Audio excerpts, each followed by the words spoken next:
Hey guys, I am Ibigandscary. I'm bringing you another StarCraft 2 replay. This time it's from the Terrible Tournament of Fun. This is actually the last game featuring Grit in our top half. We're on Polar Knight. There is no left or right. It's just top and bottom. Grit is our blue Zerg, and his opponent in the bottom half is going to be MangoSpandeX, our purple Zerg. Both players have played at least 3 matches to get here. This one's actually going to be a best of 5, and I think this is going to be a double whammy just based on the sheer time that I've seen that the first 2 replays took. They were very, very short games. I'm not 100% sure if that's good or bad for either one of these players, but it looks like MangoSpandeX is going to be throwing down a spawning pool. Both of them are going to be throwing down spawning pools very, very quickly. Looks like a 7 pool from both of them. Absolutely hysterical. And yeah, it's a great map to do it on. Polar Knight's actually pretty small. Rush distance is pretty minor, and you definitely know where your opponent's going to be. So all things considered, this is definitely the map that you want to be hyper aggressive on. Zerg, of course, being very notorious for having that hyper micro intensive battles early and late into Wings of Liberty. But then with the improvements to the Mutalisks, both players have the meta has shifted away from this and more towards the layer tech dominated builds. However, I mean, this is still definitely there. Banelings are still very, very good. Zerglings are definitely very good. Neither of them got any nerfs or anything like that. It's not like they got worse. It was just that there was a safer way to win this game. So the 7 pool is definitely a very viable strategy. We're going to have to see exactly who can take the lead. We can see 6 Zerglings coming out from Grit right now, only 2 coming out from MangoSpandeX, but he elects to get his Overlord just a little bit earlier. So I guess all things considered, I'd give MangoSpandeX a little bit of an edge. He's got 9 Harvesters to just the 7 of Grit. Oh, but this is actually a really good play from Grit, moving out with that drone, with accompanying his Zerglings. The Zerglings are going to be distracting everything inside here so that the drone can actually build a spine crawler, maybe hidden somewhere in the shadow of the creep. I mean, there is creep that's just outside of the range of the hatchery. I think that if you're clever about it, you can kind of squeeze it in a place where they can't exactly see it. But with the Zerglings already pouring out from MangoSpandeX's base, it's very unlikely that he can find a good place to throw down that spine crawler, if it is at all possible. I don't know if it's possible on this map or not. This does look like a nice location, though. I don't think Grit agrees with me, though. He's going to be throwing down that spine crawler right beside the hatchery, and his Zerglings are immediately going to go on top of the drones. Really no reaction from MangoSpandeX. Oh, there we go. Yeah, turning around, trying to deal some damage. No, they're going back to mining. That's too bad, because they could really clean up these 2 drones, these 2 Zerglings, and then go to town on that spine crawler. But we can see that the reason those Zerglings have decided to go back home is because MangoSpandeX actually chose to be the aggressor himself back on that mineral field.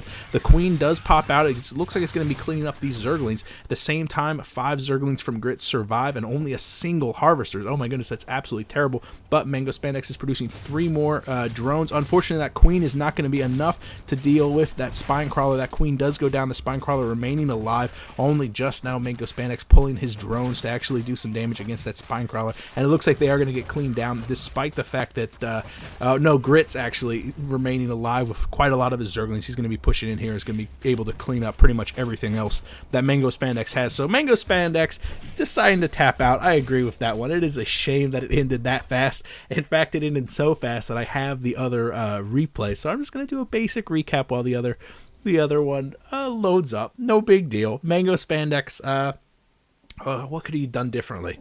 Obviously, he could have brought along a drone to build that spine crawler. That is such a massive boon for him. I really like the decision by Grit to turn around with his Zerglings to defend his own mineral line, and then keeping his Queen alive. He also had 150 minerals at the end there, which made it so that he could kind of re-macro quicker. So even though both of them were left with 1 drone, 2 drones each, the fact that the spine crawler survived, the fact that Grit was playing a little bit more defensive, more willing to defend rather than, to be aggressive, just allowed him to come out on top. Fortunately, though, the other map is going to be Whirlwind, so it's a little bit harder to cheese on.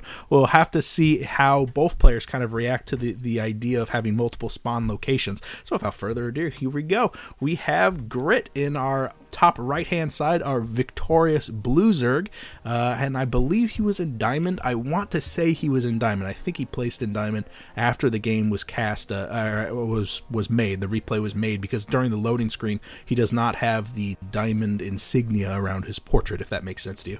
MangoSpandeX, I believe, placed in bronze, but I'm not 100% sure. I looked him up on Battle.net. It didn't say anything, but the site that I uploaded this from, the Drop StarCraft, did show me that he was in bronze, so I don't know. Usually that's a little bit dated. Maybe that was last last ladder session. I don't know. I do not know, but he's going to be in the bottom right-hand side. Like I said, Whirlwind, a massive map, totally different from Polar Nights, which has many different spawn locations, making it so it's very hard for you to be super aggressive. We can see that reflected in both of these players' builds. Grit and Mango both going along, the traditional route. Neither of them throwing down a super early pool, are beginning to bank up just a little bit. That is to be expected as that first Overlord comes out. Early scouting probe from Mango, checking off into the top left-hand side. We can see that the first Overlord is also moving to the top left-hand side for Grit, neither of which are going to be scouting the opponent's correct location. MangoSpandeX, however, his fortunate first Overlord is going to the top right. He's going to be seeing exactly where Grit is.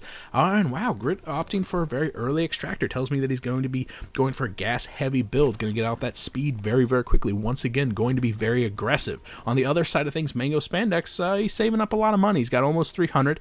Still hasn't thrown down that pool, so that tells me he's going to be going for a hatchery. No, yes, good. Get that spawning pool down now so that you can actually deal with the aggression that's forthcoming from Grit, because if this is going to translate into a metabolic boost for those Zerglings, they're going to be on your doorstep in a very, very short period of time, so you definitely need that spawning pool up.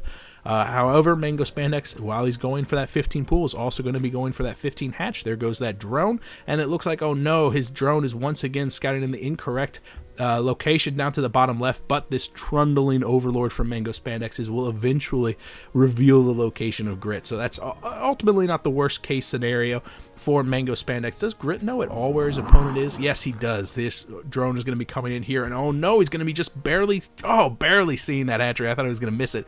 Barely seeing that hatchery. Really good news for Grit, because he's got that metabolic boost underway right now. Starts it immediately upon seeing that expansion. The extractor just now going down, and oh wow, Grit once again being super, super clever, throwing down that spine crawler just outside of the range from MangoSpandeX hatchery. So many players don't know about this, don't know that you can actually hide your spine crawler on the opponent's creep. It's so terrifying whenever you see that this is halfway done being constructed. We also see 6 Zerglings on the production tab. Metabolic boost worlds away from being done, but it doesn't really matter if this goes up. Oh, the Overlord exposes it, but it's way too late. All these drones need to get pulled right now. Good reaction timing from MangoSpandeX, moving in here, trying to actually do some damage. Oh my goodness, try to do some damage to that spine crawler. The spine crawler already in half health. Wow, doing some massive damage though. 2 kills, almost 3 kills before it dies. Yeah, 3 drones down. That's 150 minerals for just 100 minerals and a drone. So yeah, about breaking a little bit even, but remember, all that mining was lost. All those drones were not mining. They weren't bringing in minerals. So ultimately, yeah, give the edge. Give it a point for MangoSpandeX. Give it for Grit. I apologize. Grit, however, his metabolic boost is just a couple of seconds away from being ready. There they go. Now those Zerglings are going to be able to dart in, maybe get a surround on that queen, which would be absolutely devastating, as that queen could do so much more damage if protected behind a wall of drones. Oh no, the Zerglings are relentless. The drones don't do anything. Some nice hold position micro there from MangoSpandeX. However, the queen was just a little bit exposed, and now the drones have been completely surrounded, and we can see that 14 workers, 16 workers killed. Grit's going to be able to clean up every single one of those drones, and on the back of this, Grit is taking his own expansion. These Zerglings are going to be able to clean up that other queen. Oh, that is just unfortunate. Poor MangoSpandeX, even giving us the little smiley face, if that was intentional. Right next to you see the eyes, the little colon for where he was talking, and then he's got that little smiley face. He looks like a robot that's very happy to be playing StarCraft, because it's a great game.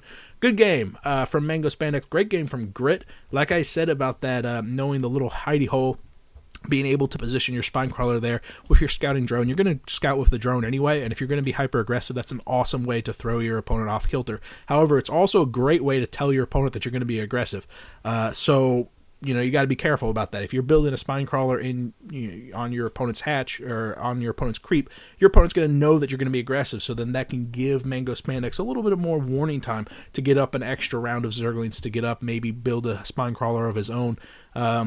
Whatever, it worked great for Grit. Worked excellent for Grit. The other game's a little bit longer, so I'm not going to go load directly into that. I will see you guys in the next video. Like I said, it was a best of 5, so even though Grit is up by 2, MangoSpandeX can still totally take this to the win. He just needs to take the other 3. Totally possible. He's getting a little bit better at holding off the aggression as the maps progress. So next time he'll be absolutely perfect. I guarantee it.